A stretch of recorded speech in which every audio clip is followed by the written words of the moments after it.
নিয়ে যায় অন্ধকারের পথে। আল্লাহ নিজে তার পরিচয় তুলে ধরেছেন কোরআনে, আল্লাহু নূরুস সামাওয়াতি ওয়াল আরদ। আল্লাহ হলেন আসমান সমূহ এবং জমিনের নূর। একইভাবে আল্লাহ রসুল সাল্লাল্লাহু আলাইহি ওয়াসাল্লাম আল্লাহর কাছে নিয়মিত দোয়া করতেন। এমনকি হাদিসে আছে, ফজরের নামাজ আদায়ের জন্য তিনি যখন বের হতেন, হাঁটতে হাঁটতেও নিয়মিত তিনি এই দোয়াটা করতেন, হে আল্লাহ, আপনি আমার চোখে নূর দেন, আমার কানে নূর দেন, আমার জবানে নূর দেন। আয় আল্লাহ, আমার হাতে নূর দেন, পায়ে নূর দেন, মাথায় নূর দেন, সামনে নূর দেন, পেছনে নূর দেন, ডানে নূর দেন, বামে নূর দেন। আয় আল্লাহ, আমার রক্তে নূর দেন, গোশতে নূর দেন, হাড়ে নূর দেন, রগে নূর দেন। আল্লাহ, আমার অন্তরে নূর দেন। বলতে বলতে ওয়াজআল লি নূরা ওয়াজআলনি নূরা, শেষে গিয়ে বলতেন, আল্লাহ আমার জন্য নূর দেন, আমাকেই নূর বানায় দেন। তো কোরআনে আল্লাহর পরিচয় তুলে ধরা হচ্ছে, আল্লাহ হলেন আসমানের জমিনের নূর। রাসূল দোয়া করতেন, আল্লাহ আমাকে বানিয়ে দেন নূর। আর হেদায়েতের পথকেও আল্লাহ বলছেন, এই পথের নাম হলো নূরের পথ, আলোর পথ। আর যেটাই আলোর পথ না, সেটাই হলো গোমরাহির পথ, শয়তানের পথ, জাহান্নামের পথ, ধোকার পথ, গোমরাহির পথ, পথভ্রষ্টতার পথ। সুতরাং ফয়সালা স্পষ্ট, দুনিয়ার বুকে এবং আখিরাতের বুকে কেউ যদি দামি হতে চায়, সম্মানী হতে চায়, অন্ধকারের পথ ছাড়তে হবে, আলোর পথ ধরতে হবে। যে জমিনে আলোর পথ ধরবে, তার কবর জগৎ আলোকিত হবে, তার আখিরাতের জীবনটাও আলোকময় হয়ে যাবে। দুনিয়ার মধ্যে যেই আলোর পথ অর্থাৎ সিরাতে মুস্তাকিমের উপর চলতে শুরু করবে, আগামীকাল কিয়ামতের ময়দানে আল্লাহ তাকে পুল সিরাতের উপর চলার তৌফিক দিবেন। এটার নামও যা, ওটার নামও তা, সিরাতে মুস্তাকিম। মুস্তাকিম মানে সোজা সরল, সিরাত মানে হলো রাস্তা, সিরাত মানে হলো পথ। আর কিয়ামতের দিন যেটা টানিয়ে দেওয়া হবে, ওটার নামও হলো সিরাত। এখন পুল সিরাত, এটা আমরা বাংলায়, উর্দুতে, ফার্সিতে বলি। আরবিতে পুল বলতে কোনো শব্দ নাই, আরবিতে ওটাকেও বলে সিরাত। এটার নামও সিরাত, ওটার নামও সিরাত, নামেও মিল, কামেও মিল। এই সিরাতের উপর দিয়ে মানে হেদায়েতের উপর দিয়ে যে যে চলবে, আগামীকাল পুল সিরাতের উপর দিয়েও সে চলতে পারবে। এই সিরাতে মুস্তাকিমের উপর যে গতিতে চলবে, আগামীকাল পুল সিরাতের উপর হুবহু ওই গতিতে চলতে পারবে।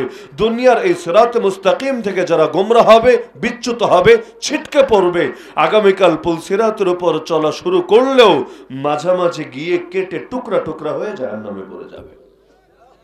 তো দুনিয়া যেহেতু আখিরাতের খ্যাত, সুতরাং দুনিয়ার মধ্যে যে যেভাবে ফসল ফলাবে, বীজ রোপণ করবে, আখিরাতে গিয়ে সেভাবেই সে তার ফল ভোগ করতে থাকবে। এমনকি পুলসিরাত, যেই পুলসিরাত হলো চুলের চাইতেও চিকন, তরবারির চাইতেও ধারালো, যার পাশে থাকবে প্রচুর পরিমাণ আংটা, যা একের পর এক ক্রমাগত হামলা করতেই থাকবে। প্রতিটা ব্যক্তি তার গুনাহ পরিমাণ সে আঘাতে ক্ষতবিক্ষত হয়ে যাবে। কারো গা থেকে দরদর করে রক্ত ঝরতে থাকবে, কারো গোশতগুলো পর্যন্ত সেই আঘাতে শরীর থেকে আলাদা হয়ে যাবে, সেই ক্ষতবিক্ষত অবস্থায় আগাতে থাকবে। তো সেই পুলসিরাতের উপর দিয়ে চলবে কিভাবে? চাঁদের আলো দিয়ে নাকি সূর্যের আলো দিয়ে? কারেন্টের এই বিদ্যুতের বাতির আলো দিয়ে না টর্চ লাইট বা ফ্ল্যাশ লাইটের আলো দিয়ে? এগুলো তো কিছুই থাকবে না। তাহলে এত চিকন এক পুলসিরাতের উপর দিয়ে চলবে কিভাবে? আরে ন্যূনতম দেখতে তো হবে, না দেখলে সামনে আগাবে কিভাবে? তো সেদিন মুমিনরা সেই পুলসিরাত অতিক্রম করবে একমাত্র ঈমান আর আমলের নূরের মাধ্যমে। তো ঘুরে ফিরে সব জায়গায় নূর। এমনকি যে মানুষগুলো আরাফে আটকে যাবে, আপনারা জানেন জান্নাত আর জাহান্নামের মাঝেও একটা জায়গা আছে আরাফ।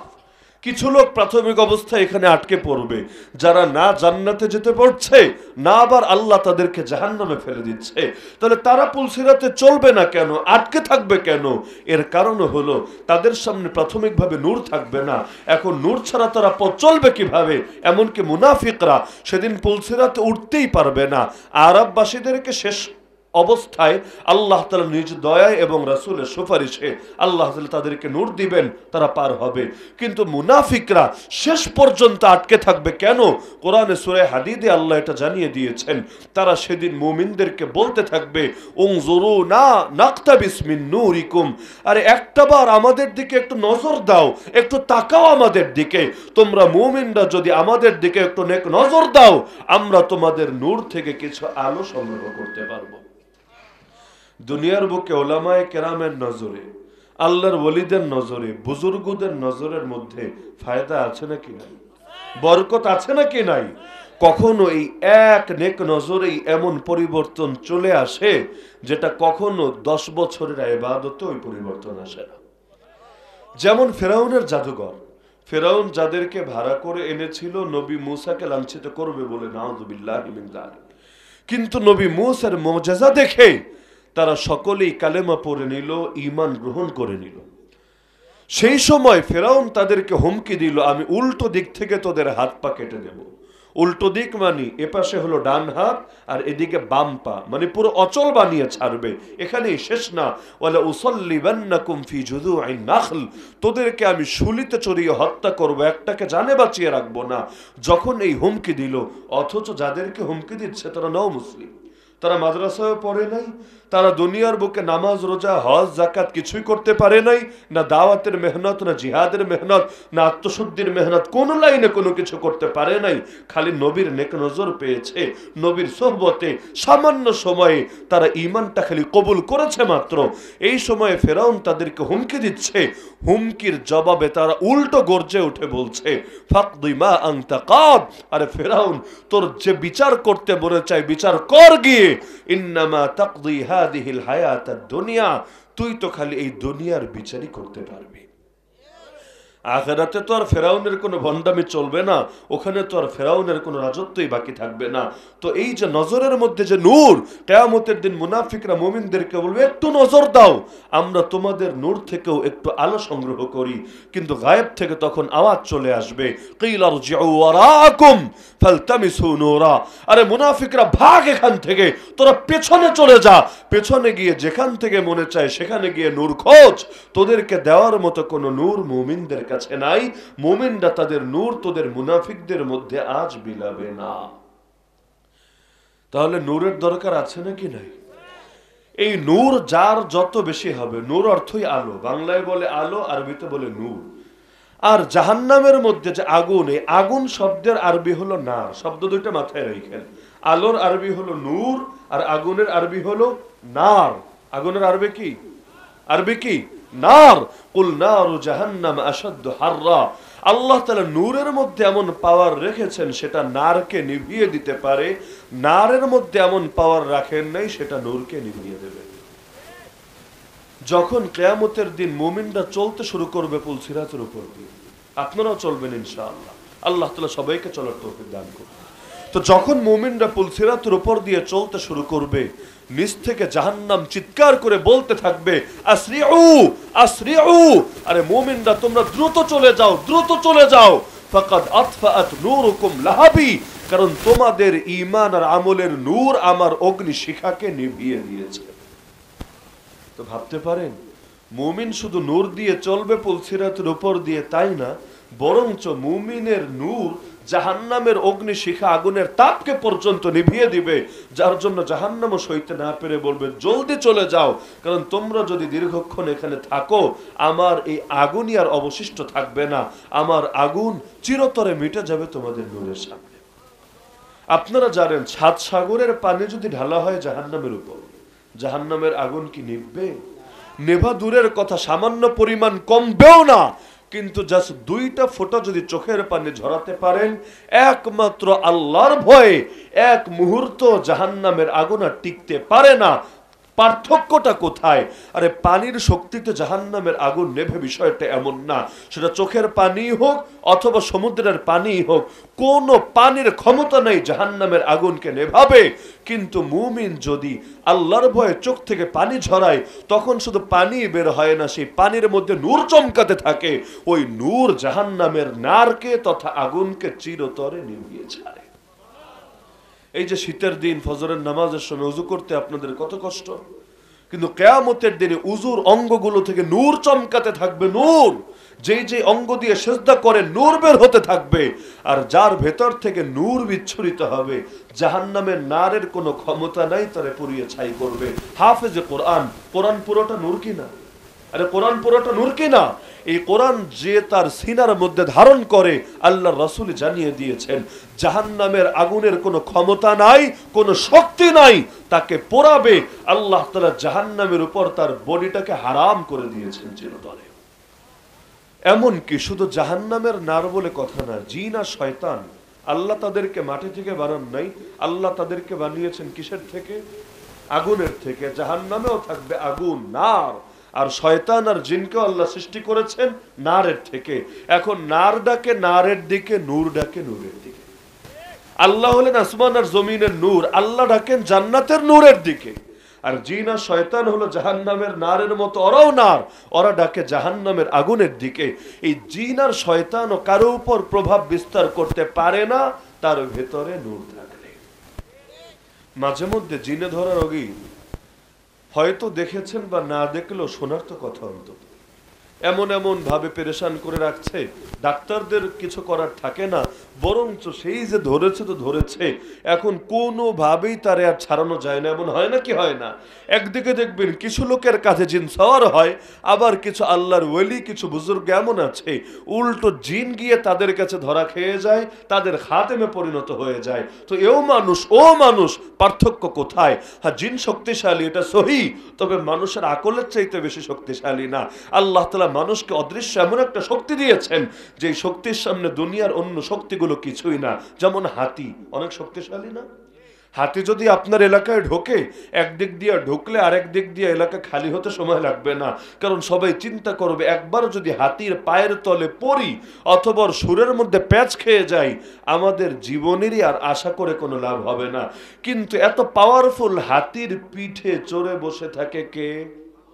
খালি চড়েই বসে থাকে না, বাচ্চা বাচ্চা পোলাপান এগুলো পর্যন্ত হাতির পিঠে চড়ে হাতির উল্টা পিডায়, যে হাতি কথা শোনে না কেন, ওই কারণে বেয়াদবের শাস্তি দেয়। এমনকি বাঘ এত ভয়ঙ্কর, বাঘ যদি একটা মাহফিলের কোনা দিয়ে ঢোকে, মাহফিল খালি হতে 1 সেকেন্ডও টাইম লাগবে না, মুহূর্তের মধ্যেই সবার বয়ানের এসকো শেষ হয়ে সবাই ছুটতে শুরু করবে। কিন্তু ওই বাঘটারেও খাঁচায় বন্দি করে রাখে কে?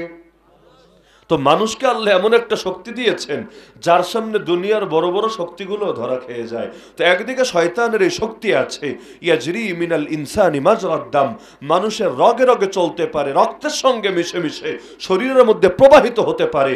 কিন্তু আল্লাহ এমন শক্তি দিয়েছেন মুমিনের আকলে, মুমিনের নূরে, সে ওই শয়তানকে আর জিন্নে পর্যন্ত বন্দি বানিয়ে ছাড়তে পারে। এখন শয়তানের উপর রাজত্ব করে কে, আর শয়তান রাজত্ব করে কার উপরে? এটার জবাব আগের আলোচনায় চলে এসেছে। যার ভেতরে ঈমান আমলে নূর থাকে সে জয়ী হয়ে যায় শয়তানের উপরে, আর যার ভেতরে নূর থাকে না, অন্ধকার থাকে, শয়তান উল্টো জয়ী হয়ে যায় তার উপরে। ছোট বাচ্চা জন্ম নিলে আপনাদের এলাকায় কি করে? আযান ইকামত দেয় না নাকি দেয় না? দেয়। কেন দেয় আযান ইকামত?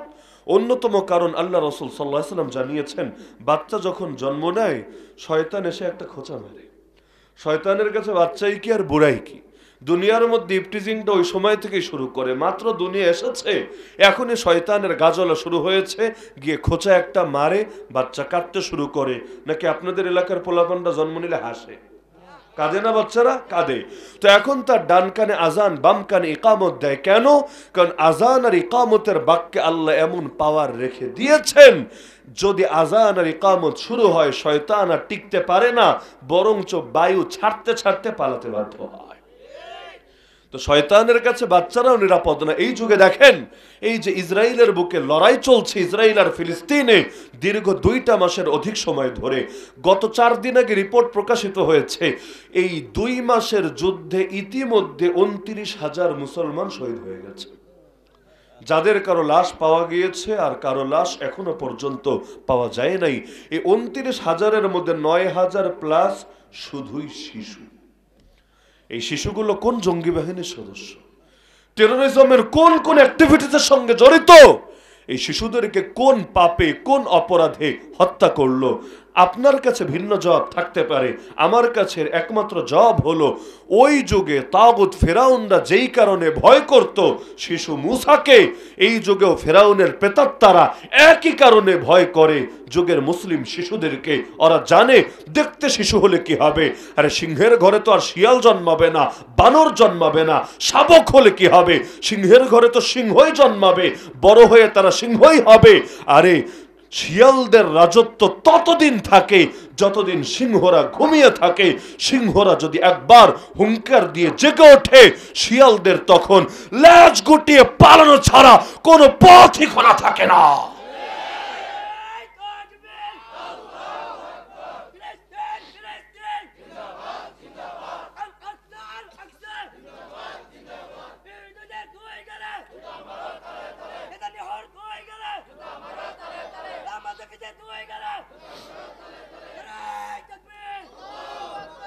তো শয়তানকে ভাগানোর জন্য আজান দেয়, ইকামত দেয়। এমনকি বুজুর্গদের আমল এটা, কোন এলাকায় যদি রাতের বেলা হঠাৎ শয়তান আক্রমণ করে বসে, যে প্রচুর জিনের ঝামেলা হচ্ছে, কিছু দেখতে পাচ্ছে না কিন্তু প্রচুর ভয় ভীতির পরিবেশ সৃষ্টি করে রেখেছে, টিনের চালেও ঢিল মারে, এদিকে ভয় দেখাতেই থাকে, তখন ওদেরকে দূর করার সহজ তরিকা হলো আজান দেওয়া শুরু করে দেন, সবগুলো ল্যাজ গুটিয়ে পালাতে বাধ্য হবে। একইভাবে কাদের উপর সওয়ার হতে পারে, আগেই বলেছে যাদের ভেতরে নূরের ঘাটতি থাকে। উদাহরণস্বরূপ শরীর যে নাপাক হয়েছে, নাপাক অবস্থায় দিন কাটিয়ে দিচ্ছে, রাত 12টায় নাপাক হয়েছে, দিন 12টা পর্যন্ত আর গোসলের সুযোগ মিলছে না, নাপাক শরীর নিয়ে সময় কাটিয়ে দিচ্ছে। যতক্ষণ সে নাপাক, সে দুর্বলতার মধ্যে আছে, এই সময় সেই দুর্বলতাকে পুঁজি করে শয়তান তার কাঁধে সওয়ার হতে পারে। একইভাবে বাথরুমে গেছে কিন্তু দোয়া পড়ে নেই, বাথরুমে যাওয়ার দোয়া কি মাত্র কয়জনে জানে, আর বাকিরা বাথরুমে যাওয়ার দোয়াটাও জানে না, নাউযুবিল্লাহি মিন যালিক। তো এই যে বাথরুমে যাওয়ার সময় যারা দোয়া পড়ে বাথরুমে ঢোকে, তো শয়তান পারে না তাদের কোনো ক্ষতি করতে। আর যারা সেখানেও দোয়া পড়ে না, আল্লাহর সাহায্য চায় না যে হে আল্লাহ আমি আপনার কাছে দুষ্ট জিন শয়তান থেকে আশ্রয় চাচ্ছি, বাথরুমে গিয়েও স্বস্তিতে থাকতে পারে না। কারণ আল্লাহ রাসূল জানিয়েছেন ইন্না হাযিহিল হুশুশা মুহতাদারা, এই বাথরুমগুলো হলো জিন শয়তানের বেশি বেশি উপস্থিত থাকার জায়গা। কেউ যখন বাথরুমে যায় দোয়া না পড়ে, ফাইন্নাশ শাইতানা ইয়ালআবু বিমাকাইদি বানি আদম, রাসূল বলেন শয়তান তার পেছনের অংশ নিয়ে খেলতে থাকে, বিভিন্ন রকম ওয়াসওয়াসার গান্দেগি তার ভেতরে ঢুকাতে থাকে। একইভাবে কেউ যখন প্রচন্ড রাগান্বিত হয়ে যায়, কিছু মানুষ আছে না খুব বেশি রেগে যায়, নিজের উপর কোনো কন্ট্রোলই রাখতে পারে না। কখনো কখনো দেখবেন ভালো কথা বললেও কেউ কেউ রেগে যায়। রমজানের দিন আসরের নামাজের পর মুরব্বী একজনটা জিজ্ঞেস করছেন, কিও চাচা কেমন আছেন? কোনো কারণ নাই হঠাৎ করে রেগে বলবো, ওই বেটা চুপ থাক, রোজা টোজা রাখিস নাই নাকি? এই রমজানে কি আলতু ফালতু কথাবার্তা বলে, অথচ কেমন আছেন আলতু ফালতু কথাবার্তা না, কিন্তু মেজাজ ঠিক থাকে না, সামান্য সামান্য কথা স্যাত করে ওঠে। তো এইরকম কেউ যখন রাগ করে তখনও সে দুর্বলতার হালতে থাকে, ওই সময়ে শয়তান তার কাঁধে সহজেই সওয়ার হতে পারে।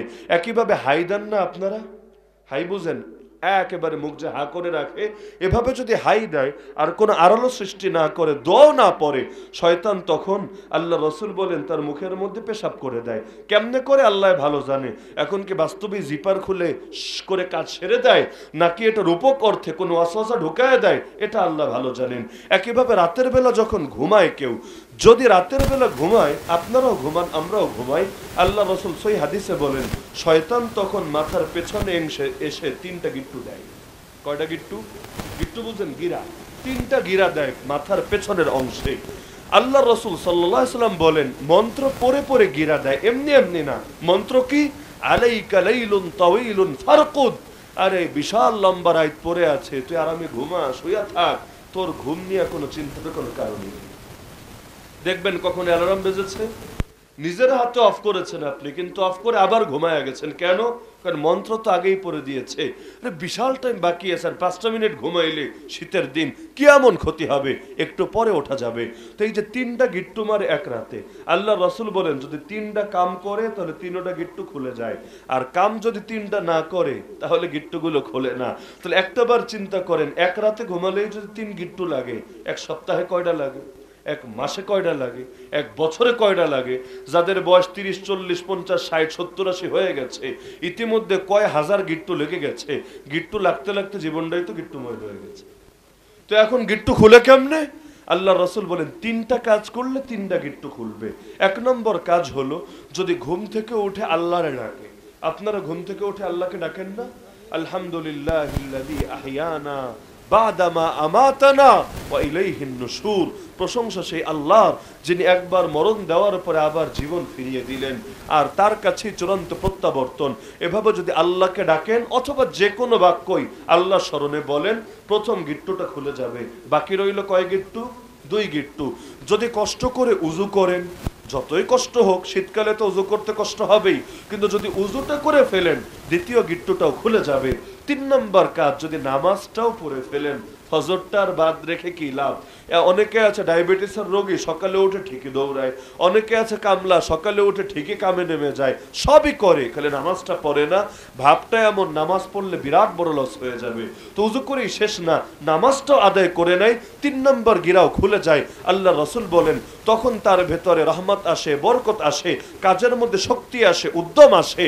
আর যদি এগুলো না করে, গিরাগুলো থেকে যায়, ফাসবাহা খাবিতান নাফসি কাসলান, তখন শরীরের মধ্যে অলসতা এসে ভর করে, উদাসীনতা ভর করে, আর অন্তরের মধ্যে বিভিন্ন খারাপ চিন্তা ফিকির এসে ভর করতে থাকে। তো এখন যার ভেতরে নূর যত বেশি বাড়বে, দুনিয়ার মধ্যে শয়তানও তার কাছে তত বেশি পরাজিত হতে বাধ্য হবে। ওমর রাদিয়াল্লাহু আনহু কথা আপনারা জানেন, এক রোড দিয়ে যদি হাঁটতেন, শয়তান পর্যন্ত ওই রোডে স্থির থাকতে পারতো না, ওই রোড ছেড়ে ভাগতে বাধ্য হতো।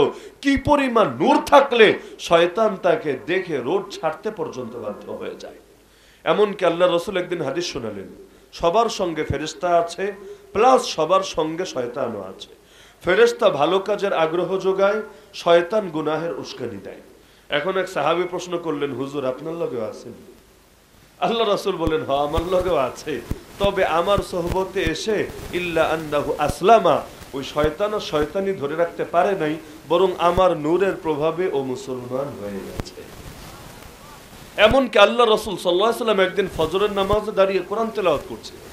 ফজরের নামাজের স্পেশাল কিছু বরকত আছে, এর মধ্যে একটা বরকত হলো ইন্না কুরআনাল ফাজরি কানা মাশহুদা। ফজরের নামাজ যখন কোরআন তেলাওয়াত হয়, ফেরেশতারা পর্যন্ত, জিনরা পর্যন্ত উপস্থিত হয়ে মজা লাগিয়ে লাগিয়ে সেই তেলাওয়াত শুনতে থাকে। সকালের টাইমে এত বেশি বরকত আল্লাহ রেখে দিয়েছেন। আরে বরকত রেখেছেন সকালে, আর আমরা ঘুমাই হলো, ঘুমের মধ্যে গিয়ারই পড়ে আমাদের সকালে, কারণ রাত 2টার আগে তো ঘুমের সুযোগই নাই, ঘুম আসেই না। এখন 2টার আগে যে ব্যক্তি ঘুমাই না, 2টার পরে গিয়া ঘুমায়, সকালবেলা সে নামাজই পড়বে কেমনে, বরকতি নিবে কেমনে? তার তো ঘুমই ভাঙবে 8টা 10টা বাজলে। তো এখন সকালের বরকতের মধ্যে একটা বরকত হলো, যারা ব্যবসায়ী আছে, যারা খেত খামার করেন, আল্লাহ নবী আপনাদের জন্যই শুধু না, তালেবুল ইলম বলেন, যে কোনো সেক্টরে যে কোনো লোক বলেন, নবী দোয়া করে দিয়েছেন, আল্লাহুম্মা বারিক লি উম্মতি ফি বুকুরিহা, হে আল্লাহ সকালবেলার টাইমে আমার উম্মতকে তুমি বরকত দিও। কোন টাইমে? সকালবেলার টাইমে, যেই টাইমে ঘুমায় থাকি। যেই সাহাবী হাদিসটা বর্ণনা করেছেন, সখর আল গামিদি রাদিয়াল্লাহু আনহু, তিনি বলেন, নবীর দোয়াটা পাওয়ার জন্য আমি যেহেতু ব্যবসায়ী ছিলাম, আমি ব্যবসার কাজ সবসময় সকালবেলায় শুরু করতাম। এমনকি ব্যবসায়ী কোনো কাফেলা পাঠালেও দিনের অন্য টাইমে না পাঠায়া সকালবেলা পাঠায়া দিতাম। আল্লাহ তাআলা আমার ব্যবসায় এমন বরকত দেওয়া দিয়েছিলেন, সম্পদ রাখবো কোথায় আমি তাই ভেবে পাচ্ছিলাম না। তো এখন আল্লাহ রাসূল সাল্লাল্লাহু আলাইহি ওয়াসাল্লাম একদিন ফজরের নামাজে কোরআন তেলাওয়াত করছিলেন, সূরা ফাতিহা পড়লেন, এরপর সূরা আর রহমান পড়তে শুরু করলেন। জিনেরা যাচ্ছিল সেখান থেকে, জিনেরা সফরে বের হয়েছিল দুনিয়া জুড়ে। আরে কি ব্যাপার, এতকাল আমরা আসমানে গিয়ে কান পেতে পেতে ফেরেশতারা কি বলা বলি করে এগুলো শুনে ফেলতাম, কিন্তু এখন আসমানে যাওয়া দূরের কথা, ধারে কাছেও যেতে পারি না।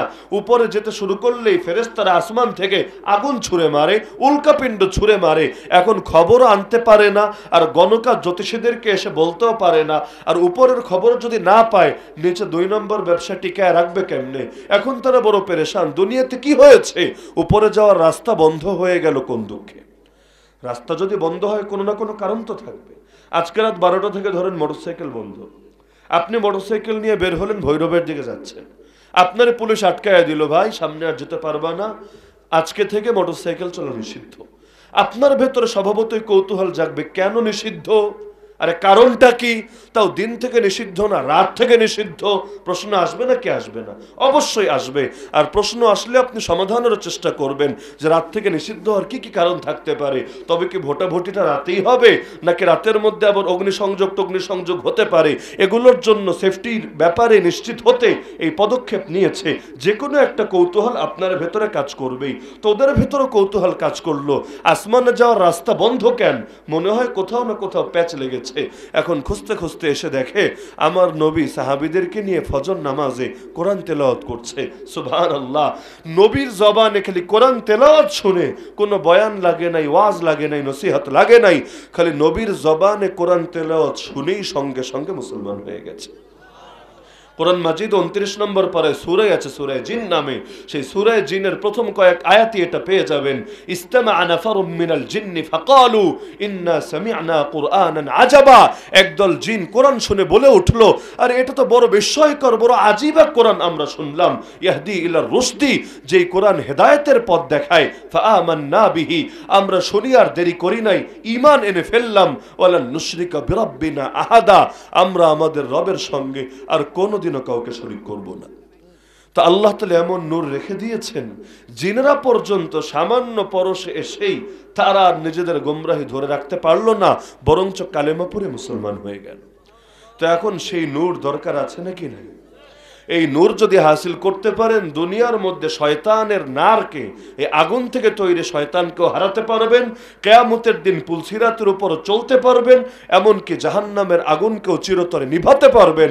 আর সেই নূর যদি না থাকে, জীবনটাও হবে অন্ধকার, শয়তান হবে আপনার উপর জয়ী, কবর জগত হবে অন্ধকার, কোনো আলো থাকবে না সেখানে, হাসরও হবে অন্ধকার, পুলসিরাতের উপর চলতেই পারবেন না আপনি, আর চির অন্ধকারের জায়গা জাহান্নামে নিক্ষেপ করা হবে আপনাকে। নূরের জান্নাতে কখনোই প্রবেশ করতে দেওয়া হবে না আপনাকে। তাহলে নূর লাগবে নাকি লাগবে না? তো নূর হাসিল করবেন কিভাবে? ট্যাবলেট খেলে নূর আসবে না, ক্যাপসুল খেলে নূর আসবে না, এমন কোনো তাবিজ নেই যেটা গলায় ঝুলালেই জীবনটা অটো নুরানি হয়ে যাবে। বরঞ্চ নূর হাসিল করতে চাইলে দুটো জিনিস লাগবে, একটার নাম ঈমান আর একটার নাম আমল। একটার নাম আর একটার নাম আমল, একটার নাম ঈমান আর একটার নাম আমল। এই ঈমান আর আমলের নূর যার ভেতরে যত বেশি বাড়বে, আল্লাহ তাআলা তাকে অন্ধকার থেকে তত বেশি নিরাপদে রাখবে।